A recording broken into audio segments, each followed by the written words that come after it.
আমার সব বন্ধুদের জানাই স্বাগত। আমি আবার চলে এলাম একটি রেসিপি নিয়ে। রেসিপিটি দেখুন, দেখে ভালো লাগলে লাইক, শেয়ার, কমেন্ট অবশ্যই করবেন।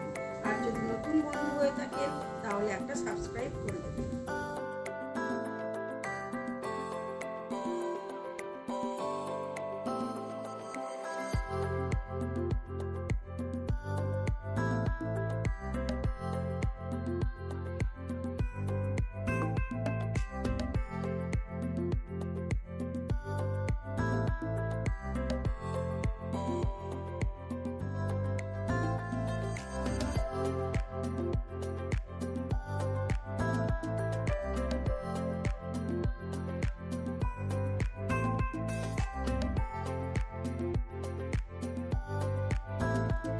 আজ আমি বানাবো তালের বড়া, তালের ফুরুলি বা তালের বড়া।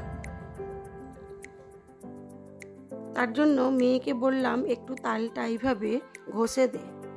ও তাল ঘষছিল, পুরোটা করতে পারেনি, তবুও যতটা করেছে। তালটা ঘষার পরে একটা পাত্রের মধ্যে নিয়ে দিয়ে দিলাম যতটা পরিমাণ চিনি লাগবে। তালটা আমার মোটামুটি মিষ্টিই ছিল।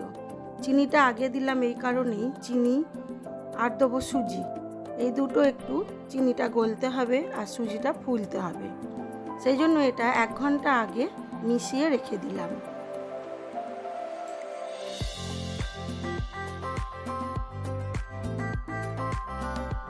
আমি এটা আমার মায়ের মতো করেই করছি।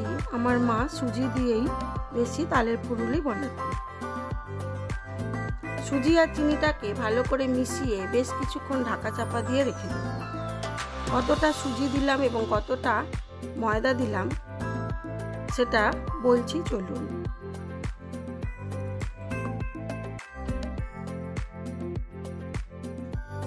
সুজিটা ফুলে উঠেছে, এবারে দিয়ে দিলাম, আমি এখানে 1 কাপ দিয়েছিলাম সুজি আর 2 কাপের মতো দেবো ময়দা। কিছুটা ময়দা একটু দিয়েছিলাম, ওটা আমি অফ ক্যামেরা হয়ে গেছে, ওটা একটু মাখিয়ে নিয়েছি। এবারে দিচ্ছি এলাচ। এলাচটা ভালো করে থেঁতো করে নিয়ে খোসাটা বাদ দিয়ে দিলাম। এবারে তালটাকে ময়দা, সুজি, চিনি দেওয়া আছে, এলাচের গুঁড়ো দিয়ে দিলাম, দিয়ে বেশ কষে এইভাবে একটু দেবে নিতে হবে, তাহলে ফুরুলিগুলো নরম হবে।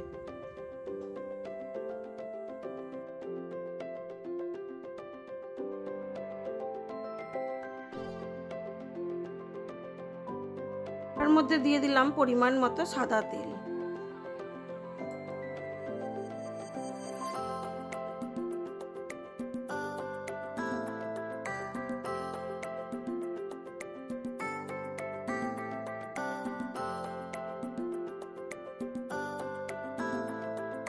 তেলটা ভালো মতো গরম করে নিয়েছি, নিয়ে আমি গ্যাসটা একটু কমিয়ে দিলাম, দিয়ে এবারে বড়াগুলোকে ছেড়ে দেব, দিয়ে কম আঁচে এটাকে হতে দেব।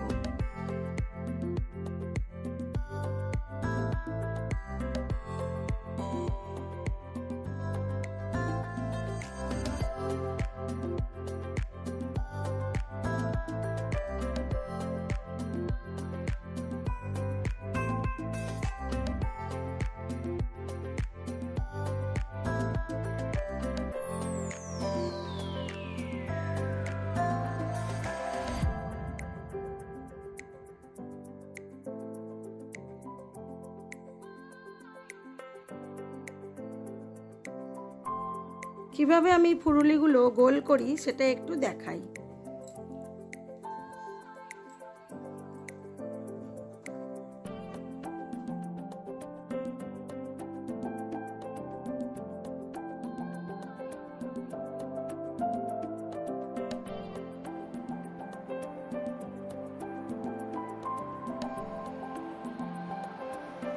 ফুরুলিগুলোর এক পাশ ভাজা হয়ে গেছে, এবার এগুলোকে উল্টে দেব।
আমি এটাকে এইভাবে ফেটিয়ে নিয়ে অল্প একটু করে তুলে নিয়ে তারপর পাশে রেখে আবার ওটাকে তুললে এরকম গোল গোল ফুরুলি হয়।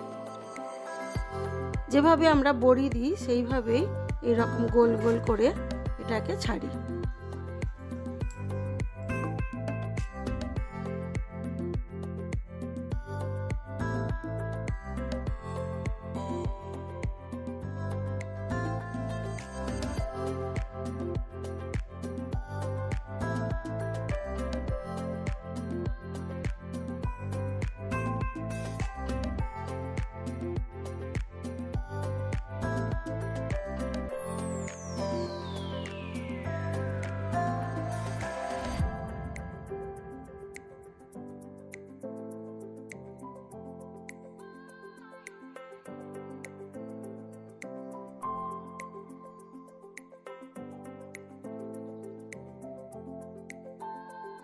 পুরুলিগুলো আমার একে একে সবই প্রায় ভাজা হয়ে এসেছে।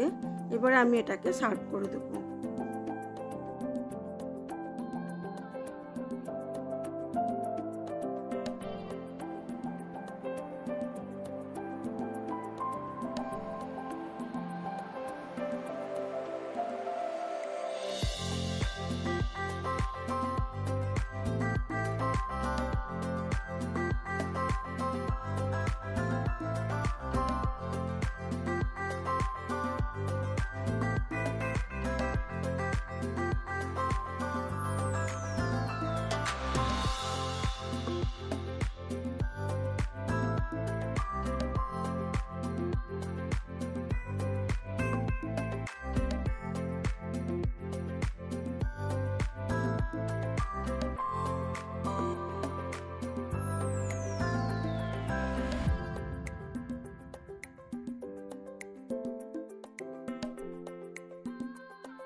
আমার এই ভিডিওগুলি যদি আপনাদের ভালো লেগে থাকে তাহলে লাইক শেয়ার কমেন্ট অবশ্যই করবেন। আর যদি নতুন বন্ধু হয়ে থাকেন তাহলে একটা সাবস্ক্রাইব করে দেবেন। আজ এই পর্যন্তই। সবাই ভালো থাকবেন, সুস্থ থাকবেন, নিজেদের খেয়াল রাখবেন।